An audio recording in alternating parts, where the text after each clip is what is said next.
Charter Secretaries and Administrators of Nigeria, Icsan, is now at your doorstep. By the way, what is corporate governance and what are its key pillars? Will there be any conflict of interest if our person combines the roles of our chairman and a chief executive officer in a corporate organization? What can Nigeria do to get international recognition in the context of the application of corporate governance? These and many more questions will be answered on Corporate Governance Platform, a program designed to inform and educate our numerous viewers on the adoption of corporate governance best practices by corporate entities. Join the Corporate Governance Platform crew every Thursday at 4:30 p.m. on MITV, your talent station via DSTV 255 and UHF 43. Corporate Governance Platform, your strategy for the adoption of corporate governance best practices by corporate entities. Institute of Charter Secretaries and Administrators of Nigeria, Icsan, the hub of governance professionals. Good evening and thanks for joining us on Corporate Governance Platform, proudly brought to you by the Institute of Charter Secretaries and Administrators of Nigeria. I am Tunde Odeyemi, and in today's episode we are going to take a look at the appropriateness of the philosophy of apply and explain in the Nigerian Code of Corporate Governance 2018. And leading in the conversation is the Chairman, Icsan Audit Committee, past council member of Icsan, immediate past Chairman, Law Reform Committee, and past Chairman Nominations Committee of Icsan, Dr. NECHI EZEAKO.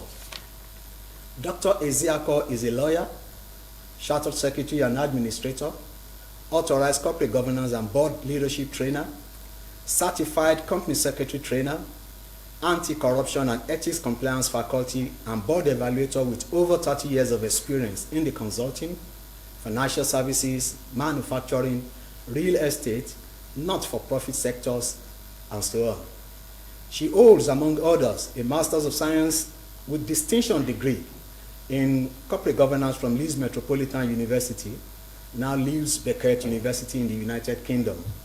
She is an alumnus of the Lagos Business School Senior Management Program, as well as the Executive Leadership High Achievement Program. For a period in essence of a decade, Dr. EZEAKO served as Group Company Secretary and Legal Advisor of Finbank PLC, now a public quoted financial institution, now part of FCIB. Thereafter, as the Principal Consultant CEO of L Values Advisory, a management consulting and legal services firm founded by her, she led project teams with responsibility for various corporate governance initiatives, including training, frameworks development, evaluation, development of policies, procedures and processes, automation and internalization, among others.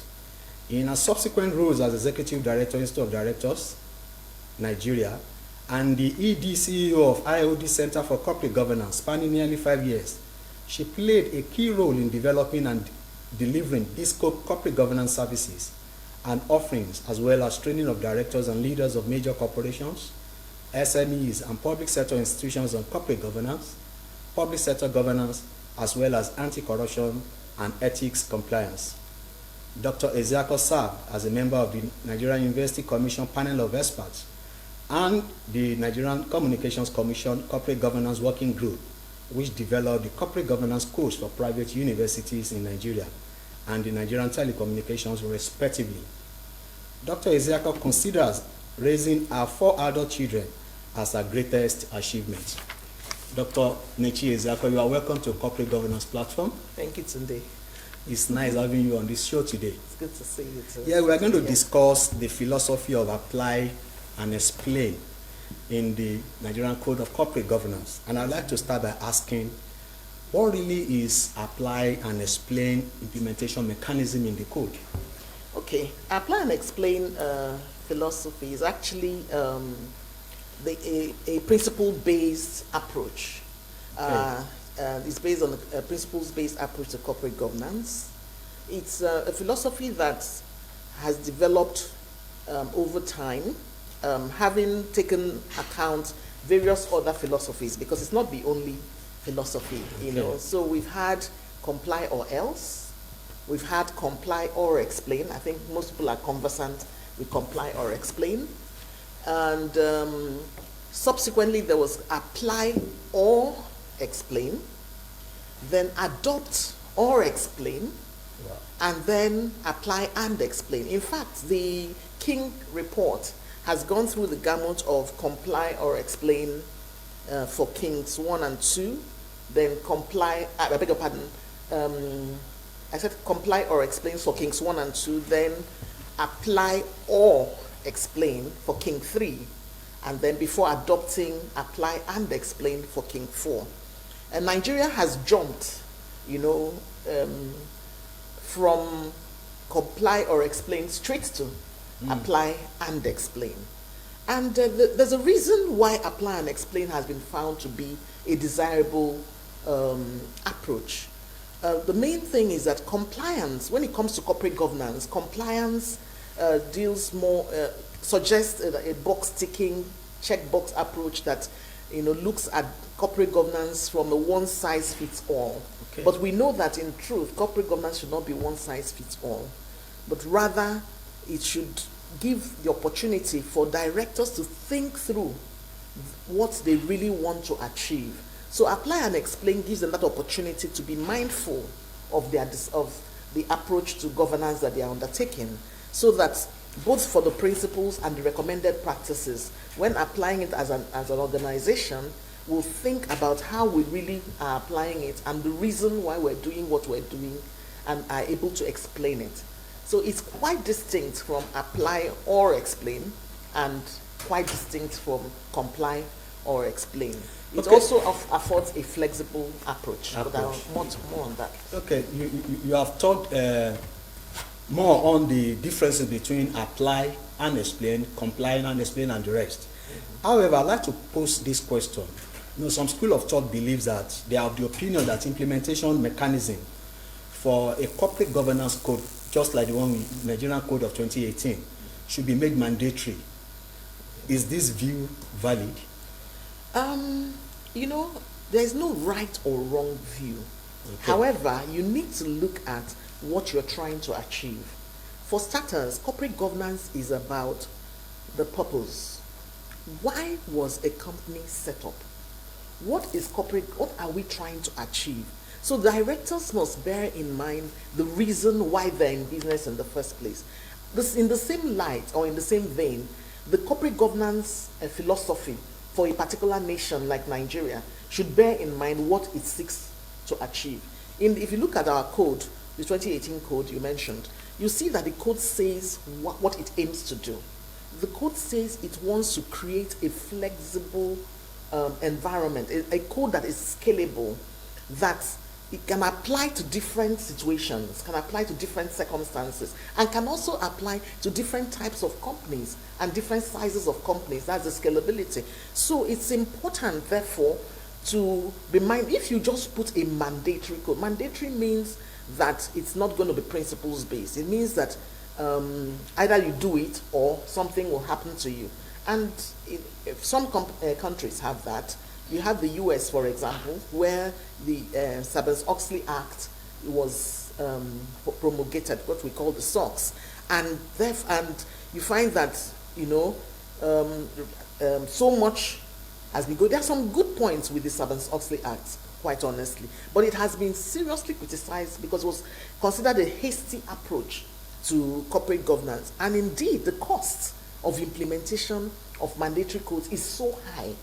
I'll give you an example. Okay. If a small company wants to have 5 directors, or 4 or 3, and a bigger company has 15, and the code says the minimum number of directors should be 10 or 11.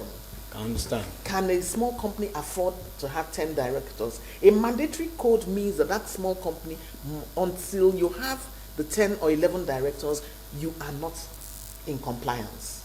But an apply and explain code like our own Nigerian Code of Corporate Governance allows you to have your 5 directors and explain why, in your own peculiar circumstance, 5 directors work for you as an organization. So a big company may find it convenient to have even more than the 10 or 11 directors, but a smaller company may prefer that at this particular stage in our growth, we want to have 4 for now, or 3 for now, go to 5, go to 7, and so on. So you see that a mandatory approach would have meant that that company was going contrary to the code, which would not have worked well. Wonderful, wonderful. That's a very good analogy. And I would like to also ask the relevance of this provision in the code to organizations and establishments, probably private or public sector. Yeah, the relevance of the apply and explain. Yes. Oh, it is very relevant because you see, having good corporate governance practice gives an organization good reputation. So it's very important that you are able to show that you are having good corporate governance practices. But how can you have good corporate governance practices if you don't have a way of checking who is in line and who is not? In the context of apply and explain, what amounts to being in adherence or being in compliance with the code is 2 things. 1, the application. 2, the explanation. And the explanation must be adequate. There's also the issue of adequacy of explanation. The explanation must show how you have, when you have now applied the code, how it has helped you to get the right or the intended governance outcomes. So I'll give you another example. So if, like the code, in this case, the code talks about board committees. There are various board committees recommended. So you have like the audit committee is one of the recommended committees. You have the governance committee, nominations committee, risk committee, and so on. So for my company, if I have a board that there's just 5 directors, it may not be possible for us to have all these committees that were recommended by the code, as separate committees. And we may also need other committees that we want to have as an organization for our operations. So, in fact, when we've done board evaluation with some companies we've also encouraged them to look at, there are some committees you can bring together. So you can bring together audit and risk, for example. So you have an audit and risk committee. So a first bank may definitely have a separate risk committee and a separate audit committee. But a smaller company may prefer to merge them together. So then you look at something like governance committee and nominations committee. These are similar things. One deals with the issue of nominating people to the board, choosing CEOs, and the other one, and in line with proper governance. The other one deals with the governance of the organization. So yes, there are 2. You can also bring governance and nominations together as one committee. A bigger company may prefer to keep them separate. You understand? So what then happens is that the board now explains, because the key thing is the board's effectiveness. The code talks about the key mandate of the board is effectiveness. The board thinks through, how are we going to be effective? By putting these committees together, we will be effective. However, something else they need to then do is to apply the issue of having proper charters. You have to have the board committee charters. You have to have the terms of reference. So the terms of reference, you can't do copy and paste from another organization and just come and use here. If another company has audit committee separate, you can borrow their audit committee charter and terms of reference and come and apply it to your audit and risk committee. It will not work. So you have to then develop your own charter that covers the terms of reference for your committee the way you have factored the committee. So that makes that committee to be effective, because the key thing is effectiveness. Wonderful, wonderful. So the board charter, in a way, can also be a mechanism for explaining. Absolutely. Okay, I would like to make a reference to the Financial Reporting Council National Code of 2016, which has been suspended. The application of the code was mandatory. Yes. Will you say the departure from this former position is justified? As a matter of fact, yes. I will tell you that I was involved in, at the time, of the various engagements for that FRC 2016 code. And you know that that code, it was the review of that code that eventually gave rise to this current 2018 code. Yes. At the time, I told the FRC at various meetings we had at Sheraton and other places that the key problem this code is having is this mandatory. Yeah. Mandatory, because mandatory means that penalties will flow, all kinds of things. Meanwhile, it doesn't work for me. you can't just impose a one-size-fits-all on everybody and say all of you must have 10 directors, all of you must have 10 committees, all of you must have. It doesn't work. Different sectors, different industries require different specific. Each organization has its own unique needs. That's where the issue of flexibility and scalability come in. And that's what this code has achieved. Thank you very much. I'm enjoying this, but we need to go for a very short break. Please don't go away. We'll be right back. Corporate Governance Platform, a program from the Institute of Chartered Secretaries and Administrators of Nigeria, Icsan, is now at your doorstep. By the way, what is corporate governance and what are its key pillars? Will there be any conflict of interest if a person combines the roles of a chairman and a chief executive officer in a corporate organization? What can Nigeria do to gain international recognition in the context of the application of corporate governance? These and many more questions will be answered on Corporate Governance Platform, a program designed to inform and educate our numerous viewers on the adoption of corporate governance best practices by corporate entities. Join the Corporate Governance Platform crew every Thursday at 4:30 p.m. on MITV, your talent station via DSTV 255 and UHF 43. Corporate Governance Platform, your strategy for the adoption of corporate governance best practices by corporate entities. Institute of Chartered Secretaries and Administrators. You are welcome back.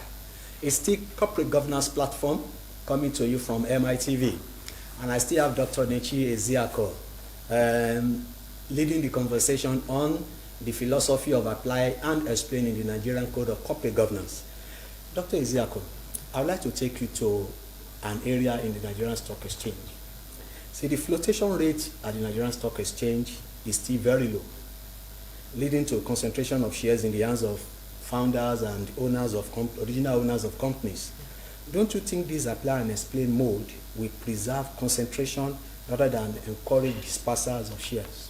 On the contrary, in my view, apply and explain actually encourages transparency. Because when you need to explain, let me give you an instance. We're conducting a board evaluation for a PLC.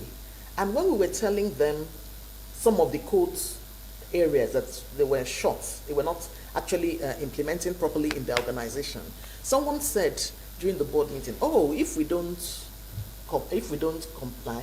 apply, we will explain. And I said, that's not apply and explain. That's apply or explain. And that's not what our code philosophy says. You see, so if as a PLC, you need to explain all the actions you actually take, it then means that investors are encouraged to make a decision whether they want to invest in that company or not. Okay. So the fact that, because the issue of high concentration of shares in a few hands in Nigeria is actually quite peculiar, and it's unlike what obtains in the West, But corporate governance is one of the things, and that's why our own corporate governance had to be homegrown. It had to apply to us in a very unique way, and that will meet our own peculiar needs. And that's where this apply and explain is just right, because it compels the companies to explain what they're doing, why they're doing what they're doing, how they are meeting the implementation of the code, and why they went about it that way. Although, on the other hand, it may be said that the shareholders, existing shareholders who would have a say in the matter are still the same people you are referring to who are having, but then it is still in their interest to be aware. But don't forget that the apply and explain methodology looks also not just as shareholders, as the stakeholders that would be interested, but as at stakeholders, other stakeholders who may not be shareholding. So the information is not only for shareholders, neither is it only for investors. It is actually for all stakeholders. The way is they're required to show it in their annual reports. Yes, that is directed at shareholders, but it's also it's supposed to be on their website. FRC has a reporting template, which I was privileged to be one of those that helped to develop that, that you also use to report, and those things are supposed to be shown on the website of the cost of the company and all that. So information is available not only to shareholders but also to stakeholders. So regulators can take a stand and all kinds of other stakeholders who have any salience in the matter can take a stand. Okay, let's look at this. Given the fact that institutional investors' influence is not strong in Nigeria, unlike in other climes, developed countries, even if the company explains and it is not satisfactory, you talk about explanation. Exactly. If it is not satisfactory, will there be any meaningful backlash? That again is one of the areas of challenge. It is an area of challenge we have had as a country for a long time. Peculiar to this country? Well, I'm sure there's some other countries in Africa that have similar challenges, but in Europe and in the Americas, there's very clear, even in India, there's very clear action that takes place as a result. But our regulators who have been handling corporate governance, SEC, now FRC, at the time CAC, they've never really had strong departments of corporate governance people that can actually take steps. Okay, now FRC requires that you report in line with template. What happens with that report? That's the question. And what they can do is actually to engage consultants. They don't need to staff their department with 200 people. Because, I mean, there are a lot of companies in the country. For you to actually follow up on them, you need hands. But all you need is people who are conversant with corporate governance. If they engage with Icsan or with IOD, for example, and get information, get a pool of resources they can use and deploy, under agreements to be reached with such organizations, they can actually get resolved. Okay, let me quickly ask this question. Since the code operates on apply and explain, is there any form of sanction against organizations that flout the provisions of the code? It's, again, the code itself does not promulgate specific sanctions. In fact, the code is not it's not a mandatory code. It's not a do or sanction thing. Exactly, it's not a mandatory code. That's exactly. But when you flout the code, the principles of the code, the provisions of the code, what happens? It is not a flouting per se. Okay. What amounts to compliance is that you implement and explain how you have implemented. I'll give you the example I gave earlier about number of directors. Okay. So if in my case I chose 5 directors and I explain why I chose 5 directors, and First Bank said we chose 15, and they explained why they chose 15, none of us has flouted. We have both applied and explained. So it's not we need to, because we have been so used to the comply or else mandates and the comply or explain. We always go to that, what happens, what of sanction and all that. It's not about sanctions per se, but it's about knowing that someone is actually following through to ensure there is explanation. And not only that there is explanation, but that the explanation is adequate. The adequacy of explanation goes to the issue of outcomes. So because good corporate governance is supposed to actually help the company do better. It's linked to performance. If it is not linked to performance, then corporate governance is not just supposed to be there for expenses. It's actually supposed to enhance performance. Okay, let me ask this question. If the code is to be amended in the future, we have 2016, now we have 2018. Will you recommend any shift from this present apply and explain implementation mechanism to any other method? As a matter of fact, no. But there is a dimension that I would actually recommend that would make the apply and explain more effective. Okay. For example, one of the things that we have is that over time we've been having different kinds of reporting. So the code requires several reports. So you have financial report, that is standard. Everybody knows about financial report. Then sustainability report is done as a separate report. Then there's even a board evaluation report. There's corporate governance evaluation report. There are different reports. But in South Africa, what they've done with the King 4 is what we call integrated reporting. Integrated reporting brings the concept of integrated thinking to the fore, because it ensures that all stakeholders are taken on board, because stakeholders have power.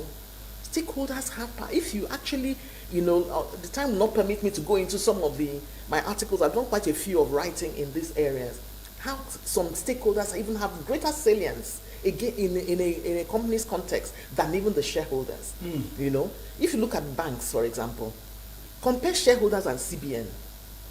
in terms of who has more power to deal with a bank. So, you know. And CBN is a stakeholder. Exactly. So, what can actually make our code much more effective is bringing in this integrated reporting, so that some of those reports, like the sustainability report, the financial report, and a few other reports, can be in the same document. And it won't be a big, it won't be like 4 or 5 volumes, because if it's 4 or 5 volumes, nobody will read it. You know, they crack a joke that if you want to hide something from an African, yeah, the one that said it. You put it where? Thank you very much, Dr. NECHI EZEAKO. It's been interesting listening to you sharing your thoughts on apply and explain philosophy of the Nigerian Code of Corporate Governance. Yeah. And this is where we wrap it up. It's been interesting listening to you. Thank you. Thank you for coming on the show. Thank you very much and for having me. I'm sure when we invite you next time, you will oblige us. Absolutely. Yeah, that was Dr. NECHI EZEAKO, the Vice Chairman, Icsan Audit Committee, past Council Member, immediate past Chairman, Law Reform Committee, and past Chairman, Nominations Committee of Icsan. Thanks for coming on the show. Thank you, today. We invite you to join us again next week. Same station, same time. I remain Tunde Odeyemi. Bye for now. Corporate Governance Platform, a program from the Institute of Chartered Secretaries and Administrators of Nigeria, Icsan, is now at your doorstep. By the way, what is corporate governance and what are its key pillars? Will there be any conflict of interest if our person combines the roles of our chairman and a chief executive officer in a corporate organization? What can Nigeria do to gain international recognition in the context of the application of corporate governance? These and many more questions will be answered on Corporate Governance Platform, a program designed to inform and educate our numerous viewers on the adoption of corporate governance